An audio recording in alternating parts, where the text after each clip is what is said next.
अस्सलाम वालेकुम, इकोनो वॉइस के पॉडकास्ट में आपको खुशामदीद। आज हम बात करेंगे दो तीन चीज़ों के ऊपर। पहली चीज़ तो ये है कि पाकिस्तान ने हफीज़ शेख साहब के जाने से पहले बॉन्ड इशू करने का सारा बंदोबस्त कर लिया था, उनको निकाल दिया गया। अगले दिन वो बॉन्ड का इशू था तो वो बॉन्ड इशू हो गया है, उस बॉन्ड के इशू पे हम बात करेंगे। दूसरी चीज़ ये कि IMF ने मुख्तलिफ मीशतों की बारे में प्रोजेक्शन की है कि इनकी ग्रोथ कैसे होगी। हिंदुस्तान के बारे में कहते हैं कि 12.5% इकॉनमी ग्रो करेगी, पाकिस्तान के बारे में कोई 1.4-6% की गालिबन बात थी। अहमद अजहर साहब का कहना है कि हम 4% के आसपास ग्रो करेंगे और IMF will come round to this और has come round to this. तो हम इस पे भी बात करेंगे कि ये प्रोजेक्शंस कितनी दुरुस्त या गलत हैं। और तीसरी चीज़ जिस पे हम बात करेंगे वो है कि रुपए की कीमत में इस्तेहकाम आता जा रहा है, तो हम उस पर भी बात करेंगे कि रुपए की कीमत जो है ये 153 रुपए के आसपास आ चुकी है। तो इसकी वजूहात क्या हैं और इसके असरात क्या मुरतब होंगे। सबसे पहले हम बात करते हैं बॉन्ड इशू के ऊपर। जो पाकिस्तान ने बॉन्ड इशू किए हैं, मेरा ख्याल है कि ये एक अच्छा इशू था। ये अच्छा इशू इसलिए था एक तो जिस अमाउंट पे इसको इशू किया गया उससे ये डबल सब्सक्राइब हुआ। 2.5 बिलियन के ऊपर इसको इशू किया गया था। 2.5 बिलियन की डिमांड थी, 2.5 बिलियन ही पाकिस्तान ने रेस किया और 5 बिलियन की बिड्स रिसीव हुई इसके ऊपर। और जो यील्ड्स मिली हैं वो भी जो प्रोजेक्टेड थी उससे कोई इन सम केसेस 15 से 30 बेसिस पॉइंट कम की रेंज में हमें बिड्स मिली हैं। इसका मतलब कि जो तवक्को थी उससे रिलेटिवली सस्ता इंटरेस्ट रेट मिला है। तीसरी चीज जो सबसे इंपॉर्टेंट है वो ये है कि ये बॉन्ड इशू एक ऐसे टाइम पे हुआ है जब दुनिया बेसिकली जो है वो इन्फ्लेशन एंटिसिपेट कर रही है और यील्ड्स ऊपर जा रही हैं। इस टाइम के ऊपर ये यील्ड्स लॉक कर लेना ये भी एक फायदेमंद चीज है। तो इस हिसाब से ये एक अच्छा इशू था। $2.5 बिलियन पाकिस्तान के पास आ गए हैं। जो वाहिद मसला है वो ये कि पाकिस्तान पहले भी यूरो बॉन्ड इशू करता रहा है, लेकिन ये पीरियोडिक होते हैं। वो 3-3, 4-4 साल का, कभी 10-10 साल का गैप आ जाता है। प्राइमरली इनको रोल ओवर के लिए इस्तेमाल किया जाता है। मेरा ख्याल है कि पाकिस्तान को ऑप्शंस ये एक्सप्लोर करने चाहिए हैं, मल्टीपल मार्केट्स को एक्सप्लोर करना चाहिए जहां पर पाकिस्तान ये फॉरेक्स डिनोमिनेटेड बॉन्ड जो हैं ये कंटिन्यूसली इशू करता रहे। बड़ी डिनोमिनेशन में ना भी सही, थोड़ी डिनोमिनेशन में। उसके दो फायदे होंगे। एक फायदा तो ये होगा कि जो ये बॉन्ड इशू होंगे, अगर ये कंटिन्यूसली इशू होते रहते हैं तो आपको बल्क पेमेंट्स जो होती हैं ड्यू वो नहीं करनी पड़ेंगी। जिस तरह 2008 के अंदर शौकत अजीज साहब ने जो बॉन्ड इशू किया था यूरो बॉन्ड, उसकी पेमेंट ड्यू थी और दुनिया फाइनेंशियल क्राइसिस में थी और बड़ा मुश्किल हो गया था कि उसके लिए फाइनेंसिंग सिक्योर की जा सके। तो अगर इस तरह की कोई चीज होगी तो आप बल्क में बॉन्ड इस तरह इशू करते रहेंगे वक्फे से, तो अगर उसकी पेमेंट ड्यू होती है और उस टाइम के ऊपर आप दुनिया के माशी हालात खराब हैं या दुनिया में कैश क्रंच है तो हुकूमत बहुत मुश्किल में आ जाती है और उसके फिर मईशत पर बुरे असरात मुरतब होते हैं। तो एक तो ये कि आई थिंक हर साल पीरियोडिकली पाकिस्तान को थोड़ी थोड़ी डिनोमिनेशन के फॉरेक्स बॉन्ड इशू करते रहने चाहिए, मल्टीपल मार्केट्स में इशू करते रहने चाहिए। अभी प्राइमरली हमारा फोकस जो होता है वो बड़े इंटरनेशनल एंटिटीज के साथ, अंडरराइटर्स के साथ, प्राइमरली हम न्यूयॉर्क की मार्केट में या लंदन की मार्केट में मोस्टली इसको इशू करते हैं। पीछे बीच में पैंडा बॉन्ड के इशू की बात हुई थी, उसको एक्सप्लोर करना चाहिए है। सिंगापुर एक हब है, GCC एक हब है और आई थिंक ये फॉर इंस्टेंस जिस तरह चाइना है या GCC के ममालिक हैं, अब इनके साथ पाकिस्तान का इकोनॉमिक इंटरेक्शन इतना ज्यादा है कि इन बॉन्ड्स के लिए मुनासिब कंफर्ट लेवल भी जनरेट किया जा सकता है बेसिकली सॉवरन की पेमेंट्स को सेटल करने के लिए। दूसरी चीज ये हुई कि इस बॉन्ड से $2.5 बिलियन आया है। दूसरा ये कि पीछे तजारती खसारे में कमी हुई थी, इंपोर्ट्स कम होने की वजह से उसमें कुछ हुकूमती इक़दामात भी थे, कुछ कोविड के असरात भी थे। तो इस वजह से रुपए की कदर जो है वो बहुत तेजी से मुस्तकम हुई और रुपया जो 160 रुपए के आसपास था अब 153 रुपए पे आ गया है। पहली चीज तो ये कि लोग पूछते हैं कि इसकी रुपए की आउटलुक आगे क्या होगी। मेरा अपना ख्याल है कि रुपया 150-60 की रेंज में चलता रहेगा। जो मुझे डर लग रहा है इस सारी सिचुएशन में वो ये लग रहा है कि शायद ये हुकूमत भी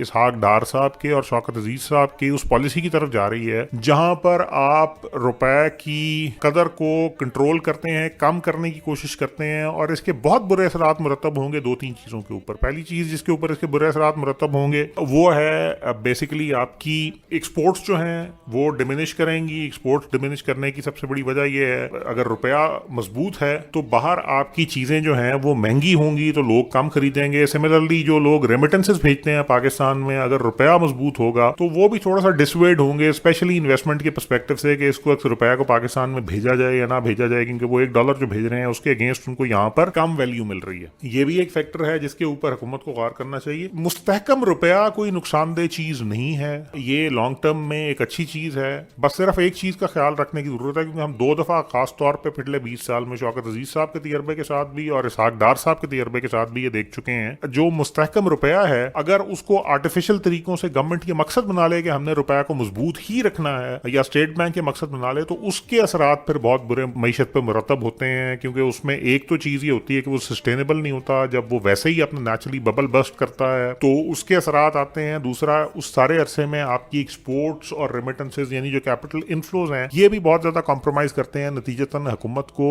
इसको सस्टेन करने के लिए ज्यादा से ज्यादा कर्ज लेना पड़ता है, तो इस चीज का ध्यान रखना जरूरी है। तीसरी चीज ये कि शायद जरूरत की कीमतें जो हैं वो बहुत तेजी से बढ़ती जा रही हैं। बिजली गैस की कीमतों में बहुत तेजी से इजाफा हुआ और तवक्को ये है कि ये आगे होता रहेगा। हुकूमत ने टैक्स मुतारिफ कराना चाह रही है, टैक्स स्लैब्स को चेंज करना चाह रही है। ये सारी की सारी चीजें एक ऐसे टाइम पर जब दुनिया कोविड की पेंडेमिक की पेट में है, ये मुझे नहीं समझ आती कि ये कौन लोग हैं जो इस पॉलिसी को सोच रहे हैं और कौन लोग हैं जो इफेक्टिवली ये चाहते हैं कि यहाँ माशी एक्टिविटी खत्म ही हो जाए बिल्कुल ही। क्योंकि ये तो अब हम उसी तरफ को जा रहे हैं कि जहाँ पर माशी एक्टिविटी एक्चुअली खत्म ही हो जाएगी। फॉर इंस्टेंस ये बिजली और गैस है, मुझे नहीं पता आईएमएफ को इन्होंने क्या ब्रीफिंग दी है, आईएमएफ के लोग क्या सोच रहे हैं, क्योंकि बिजली और गैस की कीमतों में इजाफा एक्चुअली सर्कुलर डेट को बढ़ाने का सबब इसलिए बनता है क्योंकि जो आपके पास स्पेयर कैपेसिटी है उसमें इजाफा होता जाता है और उसके कॉरेस्पॉन्डिंग इकोनॉमिक एक्टिविटी जनरेट नहीं हो रही, यानी कि वो रेवेन्यू रिकवरी भी स्टॉल हो जाती है। सो ये मुझे नहीं लगता कि ये कोई अच्छी अप्रोच है। हम शायद उस ब्रेकिंग पॉइंट पे पहुंच चुके हैं जहां इजाफे का जो एडिशनल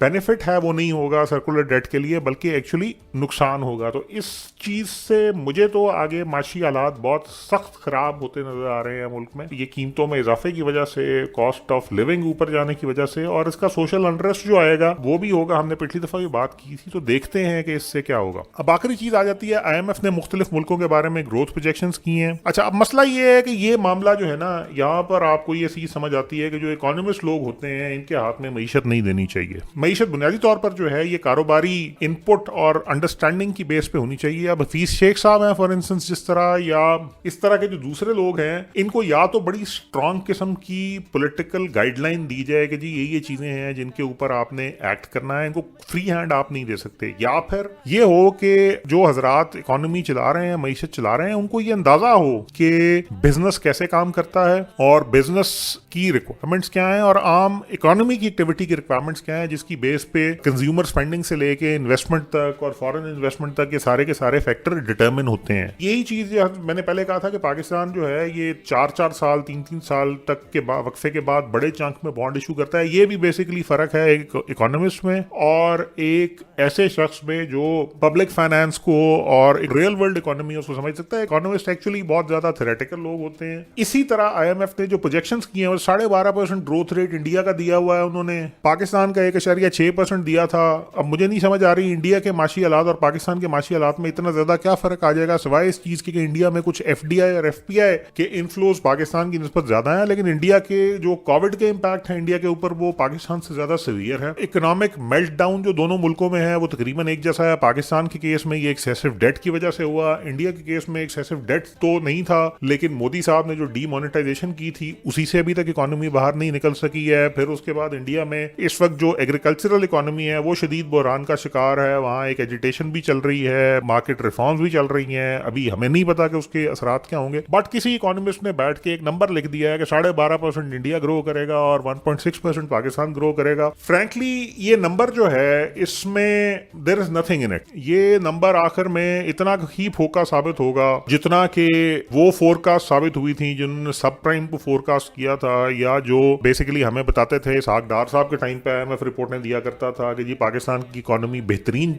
हो गई है और ये हो गया और वो हो गया, और फिर एक दिन वही आईएमएफ ने कहा कि नहीं इकोनॉमी तो बहुत खराब हो गई। तो ये वाली चीजें जो है इस पे हुकूमतों को, आईएमएफ का काम है, वो इकोनॉमिस्ट हैं, उनकी नौकरियां लगी हुई हैं, लेकिन हुकूमतों को खास तौर पे बहुत ज्यादा क्लियर रहना चाहिए कि उनकी इकोनॉमिक पॉलिसी जो है उसको स्वे नहीं होना चाहिए आईएमएफ की बातों से, आईएमएफ की डिमांड से, और हुकूमत को ग्राउंड रियलिटी को ऑब्जेक्टिवली एनालाइज करके अपनी पॉलिसीज बनानी चाहिए। अब आईएमएफ कह रहा है बिजली बढ़ा दें, गैस बढ़ा दें, मसला हल नहीं होगा। IMF कह रहा है जी आपकी इकोनॉमी इतनी से ज्यादा ग्रो नहीं करेगी, इतनी ज्यादा ग्रो करेगी, इस नंबर में भी कुछ नहीं रखा हुआ, ना इस पे आपको क्रेडिट लेने की जरूरत है, ना ही इस पे आपको परेशान होने की जरूरत है। आपकी इकोनॉमिक पॉलिसी, पाकिस्तान की इकोनॉमिक पॉलिसी IMF से बेहतर हुकूमत पाकिस्तान को समझनी चाहिए, और वो सिर्फ उसी सूरत में होगा जब हुकूमत पाकिस्तान जो है उसके जो हजरात इकोनॉमिक पॉलिसी बनाते हैं खुद ग्राउंड रियलिटीज का इदराक करके, एनालाइज करके पॉलिसीज को तश्कील देंगे। कोई इंपोर्टेड सोल्यूशन यहाँ चलने वाले नहीं है, ना स्टेट बैंक में, ना फाइनेंस मिनिस्ट्री में, ना ओवरऑल इकोनॉमी में।